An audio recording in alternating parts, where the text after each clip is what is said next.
Yes competitive exams library నేను మీ నాగమణిరావు అండి. మరి మొదటిసారి మన వీడియో చూసిన మన ఛానల్ సబ్స్క్రైబ్ చేసుకోండి. అలాగే మీకు నచ్చితేనే లైక్ చేయండి, షేర్ చేయండి.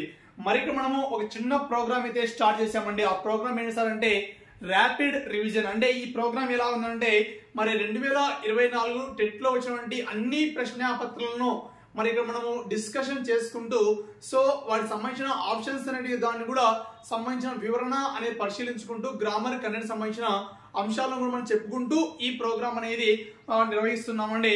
అండ్ ఇంకా ఏంటి సార్ అంటే మరి ఈ 2024 టెట్ లో మనం బుక్ లో నుంచి ఎన్ని ప్రశ్నాపత్రాల్లో ఎన్ని మార్కులు వచ్చాయంటే 24 కంటెంట్ ప్రశ్నలకు గాను మరి ఎన్ని క్వశ్చన్లు మన బుక్ నుంచి వచ్చాయంటే ఆల్రెడీ లాస్ట్ వీడియో చెప్పాను. 27వ తేదీ మార్నింగ్ సెషన్ లో తిరిగినట్టు 24 ప్రశ్నలకు 24 వచ్చాయి. మరి ఇదే రోజు 27వ తేదీ సెషన్ 2 లో వచ్చేసి మనకు 27 ప్రశ్నలకు 24 ప్రశ్నలకు కూడా 24 ప్రశ్నలు అనేవి రావడం జరిగిందండి. మరి వాటికి సంబంధించి ఏ పుస్తకం సార్ అంటే మరి తెలుగు కంటెంట్ అండ్ వ్యాకరణ పుస్తకాన్ని రిలీజ్ చేశామండి. మరి ఈ పుస్తకం నుంచి మీకు 24/24 అవుట్ ఆఫ్ మార్క్స్ అనేవి కూడా రావడం జరిగింది టెట్ లో. ఇంకా మరి డిఎస్సి కూడా ఇదే తరహాలోనే అదే ప్రామాణికతో ఇదే పుస్తకాన్ని రిలీజ్ చేశామండి. ఇబ్బంది ఏం లేదు, ప్రతి ఒక్కరు కూడా తీసుకోవచ్చు. అలాగే దానికి సంబంధించి బిడ్ బ్యాంక్ అండి. మరి ఈ పుస్తకాన్ని అలాగే మరి తెలుగు అకాడమీ పుస్తకాల్లో అంటే మనకు 1వ తరగతి నుంచి 10వ తరగతి వరకు ఉన్నటువంటి పాఠ్య పుస్తకాలను ఆధారంగా చేసుకొని సో ఈ బిడ్ బ్యాంక్ పుస్తకాన్ని కూడా మనం అత్యద్భుతంగా రిలీజ్ చేయడం జరిగిందండి.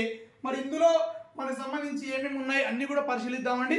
అందుకంటే ముందుగా ఒక చిన్న ప్రశ్న అండి, ఎందుకంటే ఇక్కడ మనము ఆ బిడ్ బ్యాంక్ లో ఉన్నదాన్ని ఒక చిన్న ప్రశ్న పరిశీలించుకొని మరి ఇక్కడ టెట్ లో ఏమేమి క్వశ్చన్లు వచ్చాయి వాటికి సంబంధించిన వివరణ అనేది కూడా పూర్తిగా పరిశీలించడం కూడా జరుగుతుందండి. మరి క్వశ్చన్ ఏంటి సార్ అంటే మరి ఇలాంటి క్వశ్చన్ మనకి ఖచ్చితంగా అడిగేకి అవకాశం ఉంటుంది సార్. మరి ఆ క్వశ్చన్ ఏంటంటే ఇక్కడ మాతృభూమి అండి. ఏ భూమి? మాతృభూమి అనే పదానికి ధ్వని వర్గీకరణ గుర్తించండి అంటున్నానండి. సో మాతృభూమి అనే పదానికి ధ్వని వర్గీకరణ గుర్తించండి అంటున్నా.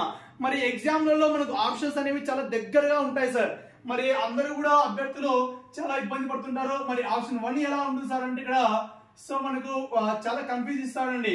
మరి దీనికి ఆన్సర్ ఏమొస్తుంది సార్ అంటే మాతృభూమి అనే దానికి ధ్వని వర్గీకరణ చేసుకుంటే సో మా అనే దాన్ని ఇమ్ము ప్లస్ ఆ, తర్వాత త్రూ అంటే ఇత్తు ప్లస్ రు, తర్వాత భూమి అన్నాను సో ఇబ్బు ప్లస్ ఊ, తర్వాత మీ అన్నాను సో ఇమ్ము ప్లస్ ఈ అండి. సో ఈ విధంగా మనము ధ్వని వర్గీకరణ అనేది చేయాల్సి ఉంటుంది. మరి చాలా మంది అభ్యర్థులు ఏమని భావిస్తారంటే మాతృభూమి అన్నారు కదా మరి ఇక్కడ మొదటి ఆ ఉంటేమి రెండవ ఆ ఉంటేమి మరి మొదటి ఆ ఉన్నా కూడా కరెక్ట్ అనుకుంటారు. సో దాని ఆప్షన్ తీసుకునే ఆన్సర్ తీసుకునే అవకాశం ఉంటుందండి. సో అలా తీసుకోవడానికి అవకాశం లేదు. ఎందుకు? అక్కడ దీర్ఘం ఉంటే దీర్ఘమే తీసుకోవాలి, హ్రస్వం ఉంటే హ్రస్వమే తీసుకోవాల్సి ఉంటుంది. అలాగే మాతృ అన్నాను. మరి చాలా మంది ఈ మాతృ అనే దాన్ని ఏమని భావిస్తారు సార్ అంటే ఆ రావత్తు అనుకుంటారండి. ఏంటంటే రకారం అంటాం కదా అండి. సో ఆ రావత్తు అనుకుంటారు. మరి ఇక్కడ ఏముంటుంది సార్ అంటే రు త్రు అన్నాను కాబట్టి ఇర్రు అనేసి ఇచ్చింటాడండి. మరి మనోరందరూ ఏమని భావిస్తారంటే ఇది రావత్తు అని భావించి అక్కడ ఇర్రు అనేది కనిపిస్తే దాన్ని ఆన్సర్ గా తీసుకొని సమాధానం పెట్టేసి అబ్బా నేను ఆన్సర్ పెట్టాను రా అనేసి ఎగ్జామ్ సెంటర్ నుంచి బయటకు వస్తారు. బట్ అక్కడ ఏమవుతుంది సార్ అంటే అది రావత్తు కాదు, ఏమవుతుంది రుకారం అంటే వట్రసుడి అనేది అవుతుందండి.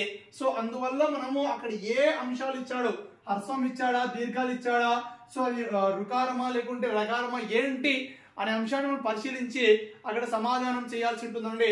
మరి మాతృభూమి అనే పదానికి ధ్వని వర్గీకరణ చేస్తే ఇమ్ము ప్లస్ ఇత్తు ప్లస్ రు, తర్వాత ఇబ్బు ప్లస్ ఊ, తర్వాత ఇమ్ము ప్లస్ ఈ. మరి ఈ మాతృభూమి అనే పదంలో ఎన్ని ధ్వనులు ఉన్నాయి సార్ అంటే 8 ధ్వనులు అనేవి ఉన్నాయి. మరి మాతృభూమి అనే పదంలో ఎన్ని అక్షరాలు ఉన్నాయి సార్ అంటే 4 అక్షరాలు అనేవి ఉన్నాయండి. సో ఇది దానికి సంబంధించినటువంటి ఈ మన మెటీరియల్ లో మనము సో ఈ విధంగా కూడా క్వశ్చన్స్ అనేవి ఇచ్చామండి. మరి దీన్ని వర్ణమాలలో భాగంగా ధ్వని వర్గీకరణ లెక్కింపు అనే అంశంలో ఇక్కడ మనం చెప్పుకోవడం అనేది జరుగుతుందండి. సో అది దానికి సంబంధించి మరి ఇక్కడ టెట్ లో ఏమేమి క్వశ్చన్లు వచ్చాయి మన మెటీరియల్ నుంచి అన్ని పరిశీలిస్తే 24/24 అని మనం పైన పెట్టాం కాబట్టి మన అందులో ఇక్కడ ఏమేమి క్వశ్చన్స్ మన మెటీరియల్ వచ్చాయి అనేది ప్రతి ఒక్క అంశాన్ని కూడా ఇక్కడ నేను మీకు చెప్పడం అనేది జరుగుతుందండి. సో ఇది దానికి సంబంధించి మరి ఇక్కడ ఎగ్జాంపుల్ పరిశీలిస్తే క్వశ్చన్ పరిశీలిస్తే ఏమొస్తుంది సార్ అంటే పై పద్యములో అవని అనగా ఇచ్చాడండి. ఇక్కడ ఏదో అపరిచిత పద్యము అపరిచిత గద్యం ఇచ్చింటారు కదా అండి. మరి అందులో నుంచి ఇక్కడ మనకు సో అవని అంటే అర్థం ఏంటి అని ఇస్తారు కదా అండి. మరి ఇక్కడ డైరెక్ట్ క్వశ్చనే అపరిచిత పద్యము అపరిచిత గద్యం అని నేను చెప్పాల్సిన అవసరం లేదండి. ఎందుకంటే పేర్లో నుండి అపరిచితం అంటే పరిచయం లేనటువంటి పద్యము అనేసి. మరి అందులో నుంచి కూడా క్వశ్చన్స్ వచ్చాయి, వాటి గురించి కూడా నేను చెప్పడం జరుగుతుంది. మరి ఇక్కడ అపరిచిత పద్యంలో మరి అవని అనగా అర్థం ఏంటి అన్నాడండి. మరి అవని అంటే అర్థం ఏంటి? సో భూమి అనే అర్థం వస్తుంది. మరి ఆప్షన్స్ ఏమున్నాయి మాస్టర్ అంటే భూమి, అమ్మ, స్త్రీ, గగనం అని ఇచ్చాడు. మరి అవని అంటే అర్థం ఏంటి?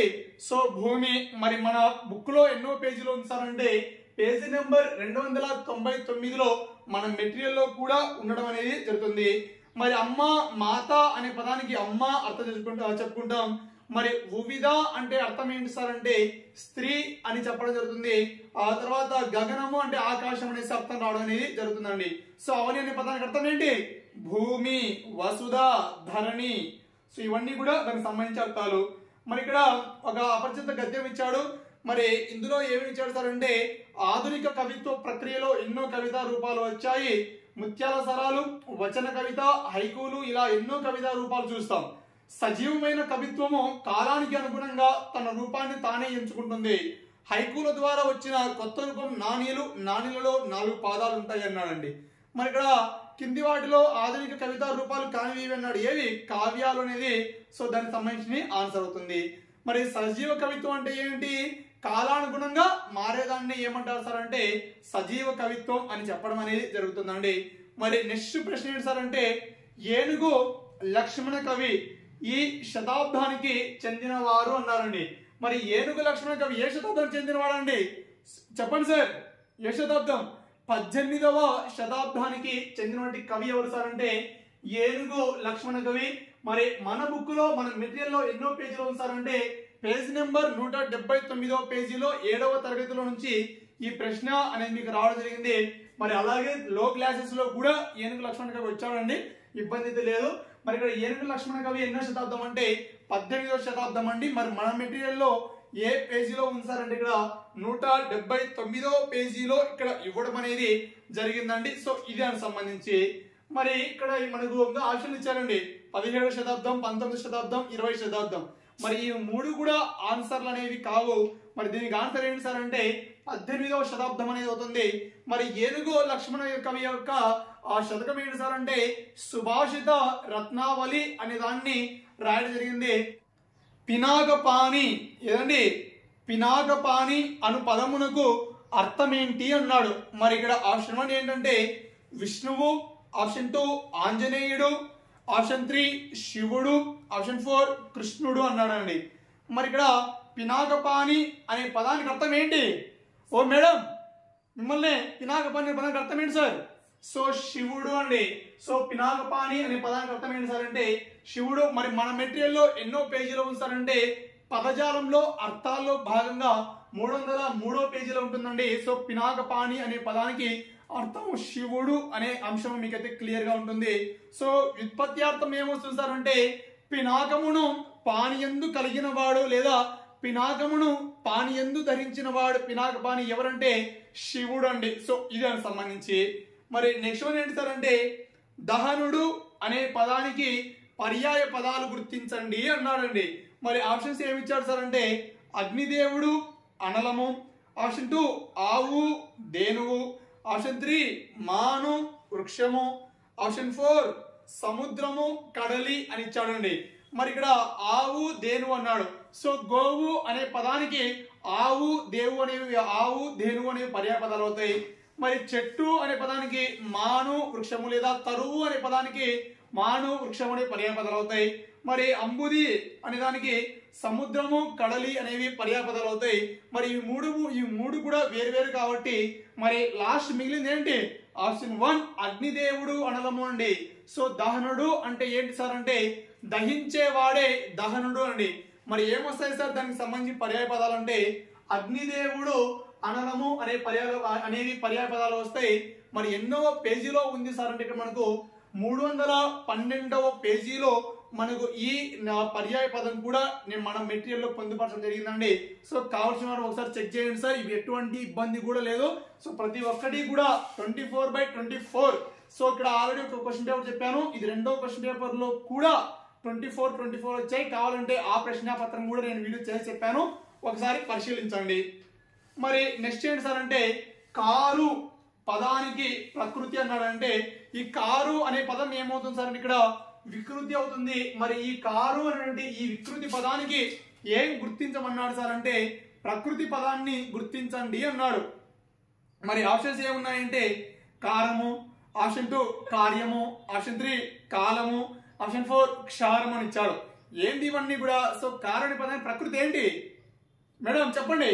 సో కాలం అనే పదానికి వికృతే కారు అండి. సో దానికి ఆన్సర్ ఏంటి సార్ అంటే కారు అనే పదానికి ప్రకృతి ఏంటంటే కాలం అనేది ప్రకృతి అనేది అవుతుంది. మరి కార్యం, కబ్జము ఇలాంటివి ఉన్నాయండి, మనకు అవసరం లేదు. మరి ఇందులో సమాధానం ఏంటి సార్ అంటే కారు అనే పదానికి కాలం అనేది మాత్రమే ప్రకృతి అనేది అవుతుందండి. సో ఇది దానికి సంబంధించి మరి చాలా మంది కారం అనే సమాధానం పెట్టింటారండి, ఎందుకంటే కారము కారు దగ్గర సంబంధం ఉంది కదా, సో అందువల్ల దాన్నే తీసుకుంటాం అనేసి అనుకుంటారు. బట్ అది రాంగ్ ఆన్సర్. మరి ఇక్కడ కారు అనే పదానికి సరైన సమాధానం ఏంటి సార్ అంటే కాలం అనేది సరైన సమాధానం అవుతుంది. మరి నెక్స్ట్ వన్ ఏంటి సార్ అంటే దివి అనే పదానికి నానార్థ పదాలు గుర్తించండి అన్నాడండి. మరి దివి అనే పదానికి నానార్థ పదాలు ఏమున్నాయి సార్? సో ఇక్కడ ఆప్షన్ 1 స్వర్గము ఆకాశం, ఆప్షన్ 2 భూమి వసుధ, ఆప్షన్ 3 ఆకాశం నింగి, ఆప్షన్ 4 నది నీరు. దీనికి సంబంధించి సమాధానం ఏమవుతుంది సార్ అంటే దివి అనే పదానికి నానార్థం వచ్చేసి సో స్వర్గము ఆకాశం అనేది నానార్థం వస్తాయండి. మరి కారు అనే పదానికి ప్రకృతి పదం వచ్చేసి 317వ పేజీలో ఉంది. మరి దివి అనే పదానికి నానార్థాలు ఎక్కడ ఇచ్చాం సార్ అంటే 319వ పేజీలో ఇవ్వడం అనేది జరిగింది. మరి భూమి వసుధాన్ని ఇచ్చాడు, ఏ పదానికి పర్యాయ పదాలుగా వస్తాయి సార్ అంటే మరి ధరణి అనే పదానికి భూమి వసుధాని పర్యాయ పదాలు వస్తాయి. మరి ఆకాశము నింగి అంటే గగనము అనే పదానికి పర్యాయ పదాలు చెప్పుకుంటాము. మరి నది నీరు అనేవి. మరి క్రింది వాణిలో జాతీయం కానిది గుర్తించండి అన్నాడు మాస్టర్. ఏమన్నాడు? జాతీయం కానిది గుర్తించాలంట. మరి అక్కడ ఆప్షన్స్ ఏమున్నాయి సార్ అంటే అన్యం పుణ్యం, ఆప్షన్ 2 కళ్ళ కపటం, ఆప్షన్ 3 తల్లి తండ్రి, ఆప్షన్ 4 ఈడు జోడు అండి. మరి ఇక్కడ ఈడు జోడు అనేది మార్నింగ్ సెషన్ లో 27వ తేదీ మార్నింగ్ సెషన్ లో అడిగినటువంటి క్వశ్చన్ లో అడిగాడండి. ఈడు జోడు అనేది జాతీయంగా అవుతుందనేసి ఇచ్చాడు, అది అక్కడ ఇచ్చాడు. ఇక్కడ కానిది ఏంటి అన్నాడు కాబట్టి మరి అన్యం పుణ్యం కళ్ళ కపటం ఈడు జోడు అనేవి ఏమవుతాయి? జాతీయాలు అవుతాయి. మరి కానిది ఏంటి సార్ అంటే తల్లి తండ్రి. మరి ఇక్కడ మనం ఎక్కడ ఇచ్చాం సార్ అంటే మన మెటీరియల్ లో 325, 326వ పేజీల్లో ఆ జాతీయాలకు సంబంధించిన ఇన్ఫర్మేషన్ ఇచ్చానండి. సో ఇది దానికి సంబంధించి ఆ ఊరెద్దు మీ ఊరికి పోదు, మీ ఊరెద్దు మా ఊరికి రాదు, ఏమిటది అన్నాడండి. మరి ఏంటి? పొడుపు కథ కదా అండి. మరి ఈ పొడుపు కథ సంబంధించి మన మెటీరియల్ లో పొందుపరిచాం, ఎన్నో పేజీ కూడా చెప్తానండి. మరి ఇక్కడ ఆప్షన్స్ ఏమి ఇచ్చాడు సార్ అంటే రోకలి, ఆప్షన్ 2 పొట్ట, ఆప్షన్ 3 చెరువు, ఆప్షన్ 4 చెట్టు అన్నాడు. మరి దీనికి సమాధానం ఏంటి? చెట్టు అనే సమాధానం అవుతుంది. మరి పొడుపు కథల్లో మన మెటీరియల్ లో 334వ పేజీలో మనం ఇక్కడ క్లియర్ గా ఇవ్వడం అనేది కూడా జరిగిందండి. మరి నెక్స్ట్ వన్ పరిశీలిస్తే నామవాచక గుణాలను తెలియజేసే పదాలు అన్నాడండి. మరి ఇక్కడ ఆప్షన్ 1 ఏముంది సార్ అంటే క్రియలు, ఆప్షన్ 2 ఏముంది సార్ అంటే విశేషణాలు, ఆప్షన్ 3 ఏముంది సార్ అంటే అవ్యయాలు, ఆప్షన్ 4 ఏమి ఇచ్చాడు సార్ అంటే సర్వనామాలు అని ఇచ్చాడండి. మరి ఇక్కడ క్రియ అన్నాడు. మరి క్రియ అంటే ఏంటి? పనిని తెలియజేసే దానిని క్రియ అంటారు కాబట్టి సో ఇది దానికి సంబంధించిన సమాధానం కాదు. మరి అవ్యయం అని ఇచ్చాడు. మరి అవ్యయం అంటే ఏంటి? లింగ వచన విభక్తి కాని వాటిని ఏమంటారంటే అవ్యయాలు అని చెప్పడం జరిగింది. మరి ఏమేమి ఉన్నాయి సార్ అంటే ఆహా, ఓహో, ఔరా, అయ్యో. సో ఇవన్నీ కూడా ఏమవుతాయి మాస్టర్ అంటే అవ్యయాలు అని అవుతాయి. మరి సర్వనామాలు అండి. సో నామవాచకానికి బదులుగా వాడేదానిని ఏమంటారంటే సర్వనామాలు అంటారు. మరి ఏముంటాయి సార్ అంటే సో మేము, మనము, అతడు, ఆమె, ఇతడు, ఈమె, వారు, వాళ్ళు ఇవన్నీ కూడా ఏమవుతాయి, సర్వనామాలు అవుతాయి. మరి ఇవి మూడు కూడా కాదు కాబట్టి మరి ఈ మిగిలింది ఏం మిగిలింది, విశేషణం అనేది మిగిలింది. మరి నామవాచకం యొక్క గుణమును తెలియజేసేదాన్ని ఏమంటారు సార్ అంటే విశేషణం అని చెప్పడం అనేది జరుగుతుంది. సో మరి ఆన్సర్ ఏంటి సార్ అంటే సో దానికి సంబంధించి విశేషణాలు అనేది ఇక్కడ సమాధానంగా చెప్పడం అనేది జరుగుతుందండి. మరి ఎన్నో పేజీలో ఇచ్చాం సార్ అంటే సో వ్యాకరణంలో భాగంగా పేజీ నెంబర్ 19లో ఇచ్చాము. అండ్ 3వ తరగతి 4వ తరగతి 5వ తరగతిలో సో భాషాంశాల్లో కూడా ఈ పాయింట్ మనం మెన్షన్ చేయడం జరిగిందండి. సో కావాలంటే ఒకసారి చెక్ చేసుకోండి, ఎటువంటి అభ్యంతరం లేదు సార్. తర్వాత భూతకాలానికి ఉదాహరణ అన్నాడండి. మరి భూతకాలానికి ఉదాహరణ అని ఇచ్చాడు. మరి ఇక్కడ ఏమేమి ఇచ్చాడు సార్ అంటే చదివాడు, చదువుతున్నాడు, చదువుతాడు, చదవడు అని ఇచ్చాడండి. మరి ఇక్కడ ఈ ఏంటి సార్ భూతకాలానికి ఉదాహరణ అంటే భూతకాలం అంటే ఏంటి, సో జరిగిపోయిన పనుల గురించి తెలియచేదాన్ని భూతకాలం అంటారు. మరి ఇక్కడ జరిగిపోయి ఉండాలి, ఏం జరిగిపోయి ఉంటుంది, పని అనేది జరిగిపోయి ఉంటుంది. మరి చదివాడు అనేది ఏమవుతుంది సార్ అంటే భూతకాలం అనేది అవుతుంది. మరి క్లియర్ గా మీకు ఎన్నో పేజీలో కనిపిస్తుంది సార్ అంటే చదివాడు అనే భూతకాలంలో ఎగ్జాంపుల్ గా ఎక్కడ ఇచ్చాను అనే అంశం కూడా అంటే నీకు క్లియర్ గా వచ్చేసి 19వ పేజీలో క్లియర్ గా ఇదే ఎగ్జాంపుల్ చదివాడు అనే భూతకాలం కింద క్లియర్ గా ఇచ్చింటారండి, ఒకసారి పరిశీలించవచ్చు. అలాగే 23వ పేజీలో ఉంది. అలాగే 144వ పేజీలో కూడా మరి ఈ భూతకాలానికి సంబంధించిన ఇన్ఫర్మేషన్ ఇచ్చాను. మరి చదివాడు అంటే డైరెక్ట్ నీకు ఆ పదం అనేది ఎక్కడ కనిపిస్తుంది సార్ అంటే 19వ పేజీలో నీకు కనిపించడం అనేది జరుగుతుందండి. మరి చదువుతున్నాడు అన్నాను. మరి చదువుతున్నాడు ఏ కాలం, వర్తమాన కాలం. చదువుతాడు ఏ కాలం, భవిష్యత్ కాలం. మరి చదవడు అనేది వ్యతిరేక క్రియగా చెప్పడం అనేది జరుగుతుందండి. సో ఇది దానికి సంబంధించినటువంటి అంశం. సరయు నది తీరమందు కోసల దేశముంది, ఈ వాక్యంలో ఏ విభక్తి ఉన్నది అన్నాడండి. మరి ఆప్షన్ 1 ఏమి ఇచ్చాడు మాస్టర్ అంటే తృతీయ ఇచ్చాడు. మరి తృతీయలో ఏ విభక్తి ప్రత్యయాలు వస్తాయి, చేతన్ చేన్, తోడన్ తోన్. సో ఇక్కడ సరయునందు తీరమందు కోసల దేశం ఉంది. మరి ఇక్కడ ఏముందా, రాలేదు, క్లియర్. మరి పంచమీ విభక్తి ఇచ్చాడు, వలన కంటే ఏమవుతుంది, పంచమీ విభక్తి అవుతుంది, క్లియర్. మరి ఆప్షన్ 3 సప్తమి అండి. మరి దీనికి సంబంధించి ఏమొస్తాయి, అందు నన్ అనే వస్తాయి. మరి ప్రథమ ఏమొస్తాయి అంటే డూ మూలు వస్తాయి కాబట్టి సో ప్రథమ కాదు, తర్వాత తృతీయ కాదు, తర్వాత పంచమి కాదు. ఇవి మూడు కాకుండా మిగిలింది ఏంటి, సప్తమి అంటే అందు నన్ అనేది వచ్చింది కాబట్టి సరయు నదీ తీరమందు అన్నాడు. మరి తీరమందులో ఏముంది, అందు అనేది ఉంది కాబట్టి ఏ సమాధానం అవుతుంది సార్ అంటే సప్తమి విభక్తి అనే సమాధానం అవుతుంది. మరి మన మెటీరియల్ లో ఎక్కడ పొందుపరచాం సార్ అంటే ఆ అంశాన్ని మనము పేజీ నెంబర్ 55వ పేజీలో సో విభక్తి ప్రత్యయాల్లో భాగంగా నీకు పొందుపరచడం కూడా జరిగిందండి. మరి నెక్స్ట్ వన్ ఏంటి సార్ అంటే స్వల్ప విరామ చిహ్నము అన్నాడండి. మరి స్వల్ప విరామ చిహ్నం ఏంటి, విరామ చిహ్నాల్లో భాగంగా వాక్యాంత బిందువు అనేది అయిపోయిన తర్వాత నేను రెండవది ఏమి ఇచ్చింటాను సార్ అంటే సో ఈ స్వల్ప విరామ చిహ్నం అంటే వాక్యాంశ బిందువు అంటే కామ అనే దాన్ని నేను ఇవ్వడం జరిగింది. మరి ఆ వాక్యాంశ బిందువు లేదా స్వల్ప విరామ చిహ్నం ఏంటి గుర్తేంటి సార్ అంటే ఇది దాని యొక్క గుర్తుగా చెప్పుకుంటాం. మరి ఎన్నో పేజీలో ఉంది సార్ అంటే మీకు ఈ అంశము పేజీ నెంబర్ 28వ పేజీలో మీకు క్లియర్ గా కనిపించడం కూడా జరుగుతుందండి, క్లియర్. మరి నిత్య బహువచనానికి ఉదాహరణ అన్నాడండి. మరి ఇక్కడ ఆప్షన్స్ ఏమి ఇచ్చాడో పరిశీలిద్దాం. మరి ఆప్షన్ 2 పరిశీలిస్తే తలలు అని ఇచ్చాడండి. మరి తలలోనే నిత్య బహువచనం అవుతుందా, మరి నిత్య బహువచనం ఏంటి, పేరులోనే ఉంది. నిత్యం కూడా ఎలా ఉండాలా, బహువచనంలోనే ఉండాలా.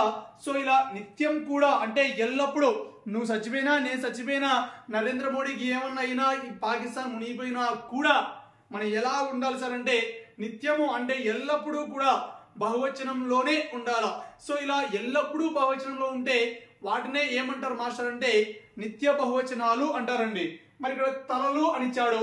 మరి తలలు అనేది నిత్య బహువచనం అవుతుందా, ఎప్పటికీ కూడా అవ్వదు. ఎందుకు, తలలు అనే పదానికి మనకు ఏకవచన రూపం ఉంది, ఏంటి తల అనేది ఇక్కడ ఏకవచనం అవుతుంది. సో ఇది దానికి సంబంధించినటువంటి అంశాలండి. మరి ఇంకా ఇక్కడ ఏమేమి అంశాలు ఉన్నాయి సార్ అని పరిశీలిస్తే మరి పరుగులు అని ఇచ్చాడండి. మరి పరుగులు అనే దానికి ఏకవచన రూపం ఉందా లేదా, ఏముంది మాస్టర్, పరుగు అనేది ఏకవచనం అవుతుందండి. సో పరుగులు అనే దానికి ఏకవచనం ఏంటంటే పరుగు. తర్వాత కేరింతలు అన్నాడు. మరి కేరింతలు అనే దానికి ఏకవచనం ఏంటి, కేరింత అనేది ఏకవచనం అవుతుంది కాబట్టి ఇవి మూడు కూడా కాదు కాబట్టి మరి మిగిలింది ఏంటి సార్ అంటే సో ఇక్కడ మనకు సంబంధించి పెసలు అనేది మనకు మిగలడం అనేది జరిగింది. మరి పెసలు అనేది ఏమవుతుందంటే ఇక్కడ నిత్య బహువచనము అనేది అవుతుందండి. సో అది దానికి సంబంధించినటువంటి అంశం. మరి ఎన్నో పేజీలో ఇచ్చాం సార్ అంటే ఈ అంశం గురించి పేజీ నెంబర్ 26వ పేజీలో ఇచ్చాను. మీకు క్లియర్ గా ఉంటుంది అక్కడ ధాన్యవాచక శబ్దాలు అని. మరి ధాన్యవాచక శబ్దాలు ఏమేమి ఉన్నాయి సో అంటే ఒక పంట నుండి ఉత్పత్తి అయినటువంటి వాటిని ఏమంటారు సార్ అంటే ధాన్యాలు అంటారు. మరి ఆ ధాన్యవాచక శబ్దాలన్నీ కూడా ఏమవుతాయంటే నిత్య బహువచనాలు అవుతాయండి. సో జొన్నలు, వడ్లు, కందులు, రాగులు, పెసలు, మినుములు ఇవన్నీ కూడా ఏంటి ధాన్యవాచక శబ్దాలే. మరి అవన్నీ కూడా నిత్య బహువచనాలు అనేవి అవుతాయి. క్లియర్. మరి నెక్స్ట్ వన్ ఏంటి సార్ అంటే మరి ఒక హల్లుకి వేరొక హల్లు ఒత్తు చేరితే అది ఏమవుతుంది అన్నాడు. మరి ఆప్షన్ 1 ఏమి ఇచ్చాడంటే సరళాక్షరము అన్నాడండి. మరి సరళాక్షరం అంటే ఏంటి సో క సో ఆ లా ఇలా ఉంటే వాటిని ఏమంటారు సార్ అంటే సరళాక్షరాలు అంటారు. సో ఇందులో ఏవి కూడా వేరొక ఒత్తు అనేది చేయడం అనేది జరగలేదు. మరి నెక్స్ట్ వన్ పరిశీలిస్తే ద్విత్వాక్షరం అన్నాను. మరి ద్విత్వాక్షరం అంటే ఏంటి ఒక హల్లుకి అదే హల్లు ఒత్తుగా చేరితే దాన్నే ఏమంటారంటే ద్విత్వాక్షరం అంటారు. సో అది కూడా కాదు. మరి ఉభయాక్షరం అన్నాడు. ఉభయాక్షరాలు ఏంటి సున్నా, అరసున్నా, విసర్గ అనే వాటిని ఏమంటారంటే ఉభయాక్షరాలు అంటారు. సో వాటి సంఖ్య ఎంత అంటే 3. సో అవి వాటికి దీనికి ఎటువంటి సంబంధం లేదు కాబట్టి సో ఇది కూడా సమాధానం కాదు. మరి ఏంటి సార్ దీనికి సమాధానం అంటే సంయుక్తాక్షరము అనేది సమాధానం అవుతుంది. సో ఒక హల్లుకి వేరొక హల్లు అనేది ఒత్తుగా వస్తే దాన్నే ఏమంటారు సార్ అంటే సంయుక్తాక్షరం అంటారు. ఎన్నో పేజీలో ఉంది సార్ అంటే మన మెటీరియల్లో పేజీ నెంబర్ 13లో ఇక్కడ మనకు క్లియర్ గా రావడం అనేది జరిగిందండి. క్లియర్. మరి నెక్స్ట్ వన్ ఏంటి సార్ అంటే ముక్కు సాయంతో పలికే అక్షరాలను ఇలా అంటారు అన్నాడండి. మరి ఆప్షన్ 1 ఏమి ఇచ్చాడు సార్ అంటే ఊష్మాలు అని ఇచ్చాడండి. మరి ఆప్షన్ 1 ఊష్మాలు ఇస్తే మరి ఊష్మాలు అంటే ఏంటి ఊది పలికే వాటిని ఊష్మాలు అంటారు. మరి ఏమున్నాయి ఊష్మాలు షే, షా, సా, హా అనే వాటిని ఊష్మాలు అంటారు. మరి ఊష్మాల సంఖ్య ఎంత అంటే 4 అండి. తర్వాత స్థిరాలు అన్నాడు. మరి స్థిరాలు అంటే ఏంటి పరుషాలు మరియు సరళాలు కాకుండా అండి. ఏంటి పరుషాలు మరియు సరళాలు కాకుండా మిగిలిన హల్లులని ఏమంటారు మాస్టర్ అంటే స్థిరాలు అంటారు. మరి స్థిరాల సంఖ్య ఎంత అంటే 25 అని చెప్పడం అనేది జరిగింది. మరి ఇక్కడ స్థిరాలు కూడా సరైన సమాధానం అనేది కాదు. మరి నెక్స్ట్ వన్ ఏంటి సార్ అంటే పరుషాలు అని ఇచ్చాడండి. మరి పరుషాలు అంటే ఏంటి మాస్టర్ పరుషంగా లేదా కఠినంగా పలికే వాటిని ఏమంటారంటే పరుషాలు అంటారు. మరి ఈ పరుషాలకే మరొక పేరు ఏంటి సార్ అంటే శ్వాసాలు అని చెప్పడం జరుగుతుంది.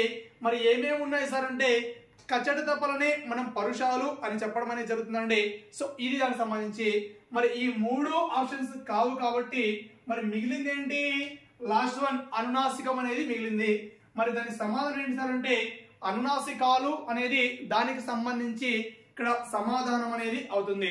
మరి ఇక్కడ ఏమి ఇచ్చారు సార్ అంటే ముక్కు సాయంతో పలికే అక్షరాలను ఏమంటారు అనునాసికాలు అంటారు. మరి ఏమేమి అక్షరాలు ఉన్నాయి సార్ అంటే ఇన, ఇని, అన, నా, మా అనే వాటిని అనునాసికాలు అంటారు. వాటి సంఖ్య ఎంత సార్ అంటే 5 అండి. మరి ఎక్కడ పొందుపరిచాం సార్ అంటే పేజీ నెంబర్ 11వ పేజీలో. సో ముక్కు సహాయంతో పలికే వాటిని అనునాసికాలు అంటారు అనే అక్షరాన్ని నేను క్లియర్ గా మీకు ఇవ్వడం కూడా జరిగిందండి. మరి నెక్స్ట్ వన్ ఏంటి సార్ అంటే సో రాముడతడు అనే పదాన్ని విడదీసిన రూపం ఏమిటి అన్నానండి. మరి ఇక్కడ రాముడతడు అనే పదాన్ని విడదీసిన రూపం ఏమొస్తుందండి సో రాముడు ప్లస్ అతడు అండి. సో ఇక్కడ రాముడతడు అనే పదాన్ని విడదీస్తే ఏ రూపం వస్తుంది మాస్టర్ అంటే రాముడు ప్లస్ అతడు అండి. సో రాముడు ప్లస్ అతడు. సో ఆఫ్లైన్ నోట్స్ లో అయినా ఆన్లైన్ కోచింగ్ అయినా ఆఫ్లైన్ కోచింగ్ లో అయినా సో నేను ఈ ఎగ్జాంపుల్ ఎన్నిసార్లు చెప్పింటానంటే ప్రతి బ్యాచ్ లో కూడా ఈ రాముడు ప్లస్ అతడు అనేటువంటి ఎగ్జాంపుల్ క్లియర్ గా ఇవ్వడం జరిగిందండి. సో డైరెక్ట్ బిట్టే మన మెటీరియల్ నుంచి రావడం జరిగింది. సో రాముడు ప్లస్ అతడు ఈజ్ ఈక్వల్స్ టు రాముడు అతడు. ఏ సంధి కో నిన్నే ఏ సంధి కా మరి ఏ సంధి అవుతుందంటే ఉత్వ సంధి అనేది అవుతుంది. సో రాముడు ప్లస్ అతడు ఈజ్ ఈక్వల్స్ టు ఏ సంధి మేడం అంటే ఓ మేడం చూడండి సార్ చూడండి సార్, ఇక్కడే టైం లేదు, మళ్ళీ ఇబ్బంది. సో రాముడు ప్లస్ అతడు ఏమవుతుందంటే ఉత్వ సంధి అనేది అవుతుందండి. సో ఇది దానికి సంబంధించినటువంటి క్లియర్ ఇన్ఫర్మేషన్. మరి ఎన్నో పేజీలో ఇచ్చాం సార్ అంటే పేజీ నెంబర్ 37వ పేజీ, అలాగే పేజీ నెంబర్ 37, పేజీ నెంబర్ 44లో కూడా సో క్లియర్ గా ఈ ఎగ్జాంపుల్ అనేవి కనిపించడం కూడా జరుగుతుందండి. సో ఇది దానికి సంబంధించి. మరి ఇంకా ఏమి ఇచ్చాను సార్ అంటే మహోదధి పదంలో ఉన్న సంధి ఏంటి అన్నాను. మరి ఇక్కడ విడదీస్తే ఏ రూపం వస్తుంది సార్ అంటే మహా ప్లస్ ఉదధి ఏమవుతుందంటే మహోదధి అని అవుతుంది. మరి ఇక్కడ హాలో ఏముంది ఆ అనేది ఉంది. మరి ఉదధిలో ఏముంది సార్ అంటే సో ఊ అనేది పరస్వరం ఉంది. మరి ఆను ఊను కలిపినప్పుడు మహోదధి అన్నప్పుడు ఏమొచ్చింది సార్ అంటే ఓ అనేది వచ్చింది. మరి అకారానికి ఊ ప్రమేయం క్రమంగా ఓ వస్తే అది ఏ సంధి అవుతుంది మాస్టర్ అంటే ఇక్కడ గుణసంధి అనేది అవుతుందండి. సో మరి మహోదధి అనేది ఏ సంధి అవుతుందండి ఇక్కడ గుణసంధి అనేది అవుతుంది. మరి ఆన్సర్ ఏంటి సార్ అంటే సో దీనికి ఆన్సర్ గుణసంధి అండి. సూత్రం ఏంటి సార్ అంటే అకారానికి ఈ ఊ రూలు పరమైతే క్రమముగా ఏ ఓ అర్ అనేవి ఏకాదేశం అవుతాయి. క్లియర్. మరి నెక్స్ట్ ఏమి ఇచ్చాడు మాస్టర్ అంటే ముల్లోకాలు సమాసాన్ని గుర్తించండి అన్నాడండి. మరి ఇక్కడ ముల్లోకాలు సమాసాన్ని గుర్తించండి అనే దానికి ఇక్కడ ఆప్షన్స్ ఏమి ఇచ్చాడు సార్ అంటే ద్వంద్వ సమాసం ఇచ్చాడు. మరి ఆప్షన్ 2 ఏమి ఇచ్చాడంటే ద్విగు సమాసం ఇచ్చాడు. ఆప్షన్ 3 ఏమి ఇచ్చాడంటే కర్మధారయ సమాసం ఇచ్చాడు. ఆప్షన్ 4 ఏమి ఇచ్చాడంటే తత్పురుష సమాసం ఇచ్చాడండి. మరి తత్పురుష సమాసం అంటే 8 రకాలు ఉంటాయి. మరి ఆ 8 రకాల్లో ఇది వచ్చేది కాదు. మరి కర్మధారయ అంటే విశేషణ పూర్వపద, విశేషణ ఉత్తరపద, విశేషణ ఉభయపద, తర్వాత ఉపమాన పూర్వపద, ఉపమాన ఉత్తరపద, ఉపమాన ఉభయపద. మరి అందులో నుంచి కూడా ఇవ్వలేదు. మరి ద్వంద్వ సమాసం అంటే సో అన్నదమ్ముళ్ళు, తల్లిదండ్రులు ఇలాంటి ఎగ్జాంపుల్స్ అనేవి దానికి సంబంధించి అవుతాయి. మరి అది కూడా సమాధానం కాదు. మరి మిగిలింది ఏంటి ద్విగు సమాసం అనేది సమాధానం అవుతుంది. మరి ఏంటి సార్ అంటే ముల్లోకాలు అనేది ద్విగు సమాసంగా ఇవ్వడం జరిగింది. క్లియర్. మరి లాస్ట్ వన్ ఏంటి సార్ అంటే నది తీరములో ఉన్న గణము అన్నాడండి. మరి ఇక్కడ నది పదంలో ఉన్న గణం ఏంటి అన్నాడండి. మరి ఇక్కడ నది అనే పదంలో ఏ గణాలు వస్తాయి? ఫస్ట్ ఆఫ్ ఆల్ గురులగులు. నా అనే దానికి లఘు వస్తుంది, ది అనే దానికి దీర్ఘం ఉంది కాబట్టి గురువు వస్తుంది. మరి లఘువు గురువు ఉంటే దాన్ని ఏమంటారు? లగము అంటారండి. సో ఒక లఘువు ఒక గురువు ఉంటే దాన్ని లఘువు అని చెప్తారు. సో ఆన్సర్ ఏంటి సార్ అంటే ఆప్షన్ 1 అనేది కరెక్ట్ సమాధానం అవుతుంది. మనం మెటీరియల్ లో పేజ్ నెంబర్ ఓపెన్ చేసుకున్నా కూడా సో ద్వ్యక్షర గణాల్లో భాగంగా నేను క్లియర్ గా ఇచ్చింటాను. పేజ్ నెంబర్ 90వ పేజీలో మీకు కనిపిస్తుందండి. క్లియర్. మరి నెక్స్ట్ ఏంటి సార్ అంటే బావిలోకి తొంగి చూస్తే పాతాళం కనిపిస్తుంది అన్నాడండి. సో బావిలోకి తొంగి చూస్తే పాతాళం కనిపిస్తుంది అనే ఈ వాక్యంలో అలంకారం ఏంటి అన్నాడండి. మరి ఇక్కడ ఆప్షన్ 1 ఏమి ఇచ్చాడంటే అతిశయోక్తి, ఆప్షన్ 2 అంత్యానుప్రాస, ఆప్షన్ 3 వృత్యానుభాష, ఆప్షన్ 4 రూపకాలంకారం అన్నాడండి. మరి ఇక్కడ అతిశయోక్తి అంటే సో గోరంత విషయాన్ని కొండంతలుగా చేశాడు. సో ఎక్కడైనా బావిలోకి దిగితే లేదా బావిలోకి తొంగి చూస్తే పాతాళం అనేది కనిపిస్తుందా? కనిపించదు. బట్ ఆ బావి యొక్క లోతు అనేది ఎక్కువగా ఉంది కాబట్టి ఆ చిన్న అంశాన్ని వాడు ఎలా చేశాడు సార్ అంటే ఎక్కువ చేసి అంటే గోరంత విషయాన్ని కొండంతలుగా చేసి చెప్పాడు కాబట్టి అది ఏ అలంకారం అవుతుంది మాస్టర్ అంటే అతిశయోక్తి అలంకారం అవుతుంది. మనం మన మెటీరియల్ లో ఏ పేజీలో ఉంచారంటే పేజీ నెంబర్ 68వ పేజీ నెంబర్ లో మీకు క్లియర్ గా కనిపించడం కూడా జరుగుతుందండి. క్లియర్. మరి అంత్యానుప్రాస అన్నాడు. అంత్యానుప్రాస అంటే ఏంటి? చివరిలో ప్రతి పాదం చివర ప్రాసను పాటిస్తే దాన్నే అంత్యానుప్రాస అంటారు. మరి వృత్యానుప్రాస అంటే ఏంటి? వచ్చిన హల్లే మళ్ళీ మళ్ళీ వస్తే వృత్యానుప్రాస అంటారు. మరి రూపకాలంకారం అన్నాడు. రూపకాలంకారం అంటే ఏంటి?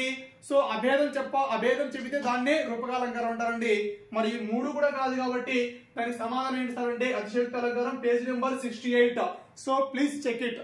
తర్వాత క్రియా రహిత వాక్యానికి ఉదాహరణ అన్నాడు. మరి ఆప్షన్స్ పరిశీలిస్తే జాన్ సినిమా చూస్తున్నాడు అన్నాను. మరి చూస్తున్నాడు అనే ఏమవుతుంది? క్రియ ఉంది కాబట్టి క్రియా సహిత వాక్యం అవుతుంది. మరి పాలు తాగింది అన్నాను. సో తాగింది అని క్రియ అవుతుంది కాబట్టి క్రియా సహిత అవుతుంది. తర్వాత శారద టిఫిన్ తిన్నది, కాఫీ తాగింది. సో తాగింది తిన్నది రెండు కూడా క్రియలు ఉన్నాయి కాబట్టి క్రియా సహిత వాక్యాలు అవుతాయి. మరి మిగిలింది ఏంటి? అతను మంచి ఆటగాడు. సో ఈ అతను మంచి ఆటగాడు అనేది ఏమవుతుంది సార్ అంటే క్రియా రహిత వాక్యం అవుతుంది. మరి క్రియా రహిత వాక్యం గురించి నేను ఎక్కడ పొందుపరిచాను సార్ అంటే పేజీ నెంబర్ 76లో పొందుపరిచాను. ఇదే ఎగ్జాంపుల్ అతను మంచి ఆటగాడు అంటే ఇదే ఎగ్జాంపుల్ యాజ్ డీజ్ గా పేజ్ నెంబర్ 149లో ఉంటుంది. కావాలంటే చెక్ చేసుకోండి. ఎవరు కూడా ఇక్కడ మీరు భయపడాల్సిన అవసరం లేదు. మనం మెటీరియల్ తీసుకున్నామంటే అభ్యర్థులు తెలుగు పరంగా, ఎందుకంటే ఈచ్ అండ్ ఎవరీ పాయింట్ కూడా కవర్ చేస్తూ ఇక్కడ టెట్ డిఎస్సిని దృష్టిలో పెట్టుకొని మన మెటీరియల్ చాలా అత్యద్భుతంగా ఉందండి. సో ప్రతి ఒక్కరు కూడా ఇంకా మీరు ఏదైనా అదర్ మెటీరియల్స్ కానీ ఇంకోటి తీసుకొని అందులో 5 బిట్లు వచ్చి 6 బిట్లు వచ్చి 10 బిట్లు వచ్చి సో ఇబ్బంది పడుతుంటే మన మెటీరియల్ 100% బిట్స్ వస్తున్నాయండి. సో చాలా అత్యద్భుతంగా రూపం జరిగింది. సో కావాల్సిన వారు మన నెంబర్కి అయితే కాల్ చేయండి. 9182881240 అలాగే 6300878497 నెంబర్కి కాల్ చేయండి.